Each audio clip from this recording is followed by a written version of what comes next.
Hi there, Canon Danny here. We've got a nice evening tonight. I've just finished my fitness test, my 20 minutes test for FTP, and I'm 20 watts higher, so I'm happy with that. And now after I've eaten, it's good time to spend maybe a half an hour or an hour with you here in this workshop or our studio. Tonight I'm gonna tell you about the toolkit, and we're gonna answer the question, is it worth it to buy a toolkit for your bicycle or for your workshop instead of buying a single tools? I'm gonna start with showing you all the tools that I've got with this toolkit, and then I will tell you which tools you would definitely need and which you probably won't. So this is a very nice looking toolkit from Shimano. It's a pro line of the tools, very high quality. It costs around $140 or 110 euros, something like that, so it's not very cheap.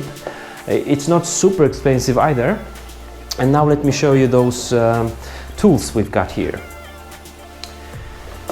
So we've got four different wrenches from number 13 to 16. I'm using just one of these. Then we've got a pedal wrench. It's actually same like as the 15 millimeters narrow head wrench, but this one is a little bit more thick, and also this has some nice shaping, so that when you are taking off the pedals you have some more space for your hand here. So it's quite handy, but you could also do without it just by using a normal narrow head wrench, 15 millimeters. Then we've got a three-way Torx wrench, and also this little wrench with those heads that are replaceable. You've got two different sizes here, and in addition to that we've got also three another heads that you can just replace. We've got a chain tool or chain breaker. Then we've got three tire levers, but two is just enough. Then we have the chain whip. Chain whip is the tool that we are always using, of course, after taking the wheel off, in order to take the cassette off the hub, and this chain whip holds the cassette into place while we are unbolting or unscrewing the cassette lock. So this one always works together with a cassette wrench or tool. These are always just working together. Okay, so this is it. Then we have a chain set puller. In the older types of chain sets with the tapered, square tapered bottom bracket, you would need this in order to pull the arms on both sides off the spindle. So this is for the older type of the bottom bracket and the chain set. This is a set of the Allen keys, very handy, very helpful. Now we've got two different tools for a bottom bracket. You can see the bottom bracket here. This one is a Holotech, Shimano Holotech type, and this one is the square tapered. So this is the older one. This is for the newer or the newest bottom brackets. Then we have the cable cutter. Cable cutter helps us to cut the cables, of course, and also the other end of the cable cutter is very handy when we want to put the ending on the cable, like this one here. Then we can just fasten it onto place. And the last one we've got in this toolkit is a very small tool. This one we are using while taking off the chain rings. You use this one on the inside of the chain ring to hold into place the female bolt while you are unscrewing the male bolt from this side. Very handy, little, and might be helpful. Alright, now the answer of our question. Is it worth it to buy a toolkit? My answer at least is no, it's not worth it. If I knew how it goes in my workshop with the bikes I'm fixing and I'm doing a lot of projects, I wouldn't buy the toolkit. Why? Because there are several tools that I almost never use, like 3 of these wrenches. I never use this one with all 3 heads, and also I almost never use the Torx, the three-way Torx. I would like to have the 3-way Allen keys instead. And also it's just for you to decide which tool you need for the bottom bracket, for example. Because you've got just one bottom bracket in your bicycle. But maybe you are planning to open a small workshop in your garage, or you would just like to fix your different bikes and bikes of your friends. I'm doing that as well.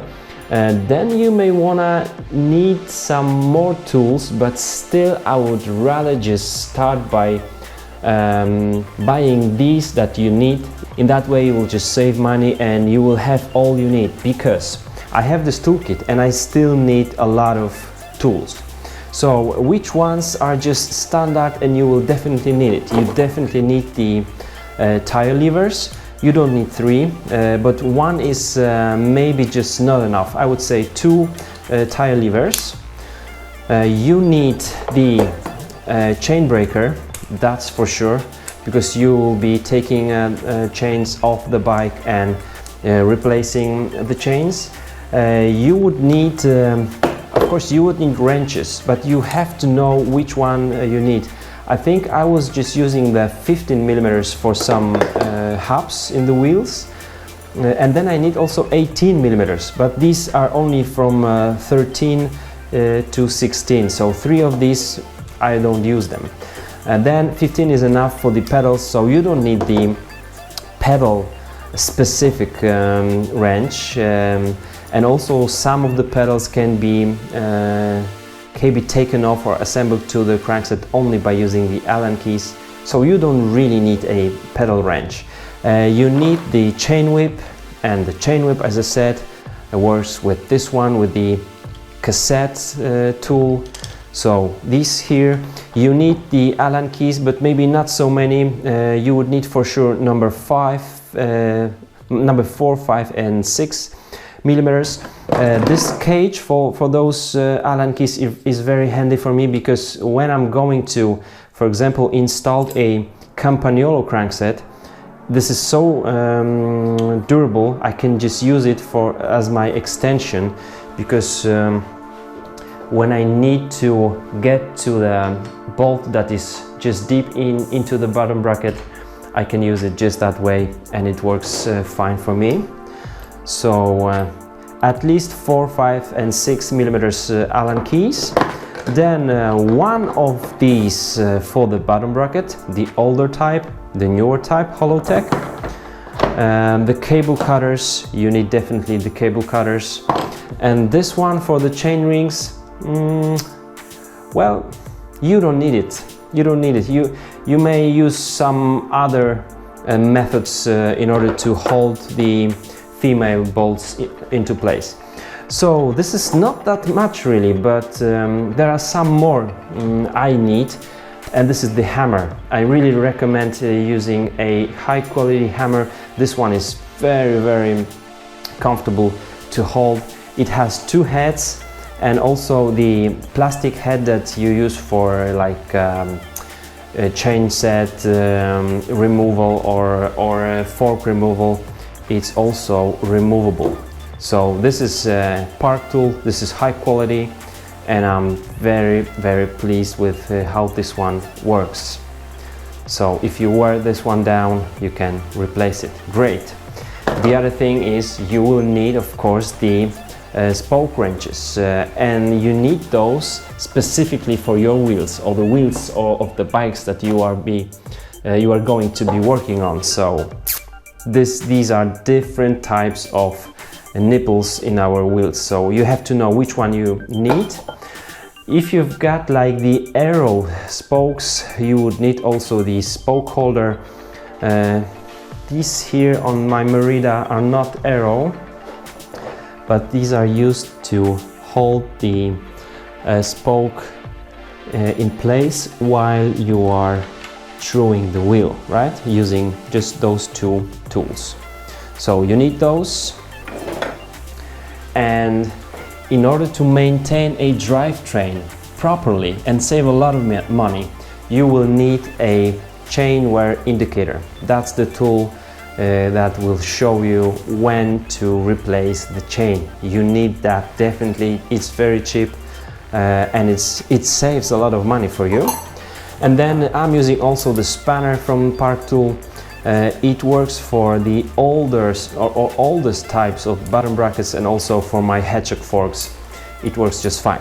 So if you're on a budget and you want to have a fun just fixing bikes, having small workshop in your garage, spending times there with your buddies, you may want to consider buying a multi-tool, because you need multi-tool anyway for your biking, cycling, training, going for some journeys. This will not replace a professional tools that you're going to use when you do some things in your garage quite often. But you have some Allen keys, you have the chain breaker tool, you have the tire lever, but just one. So if you buy a good one just for the beginning, then you will not need so many tools for your bike. But I would not recommend buying a bike toolkit, because it will be rather expensive and you will not use all of the parts. The bag that I have here, the black one, is quite handy, but still, when I'm going now in January for some championship in cyclocross here in Poland, I don't think I would take a whole bag, because I will need maybe 5 tools from this bag. So, and it's not handy in the garage, because taking all those things off the bag and then pushing it back onto place is quite time and energy consuming. So you don't need this one. But anyway, fixing bikes is fun. I recommend that you not only train but do with your bikes all that you can and learn that. If you have some more questions, just let me know in the comments below, and I hope this video was helpful for you guys. I'm gonna do much more videos about how to fix the bikes and how to use all of these tools, so just stay tuned with Ken and Danny, and I will see you soon. Bye bye.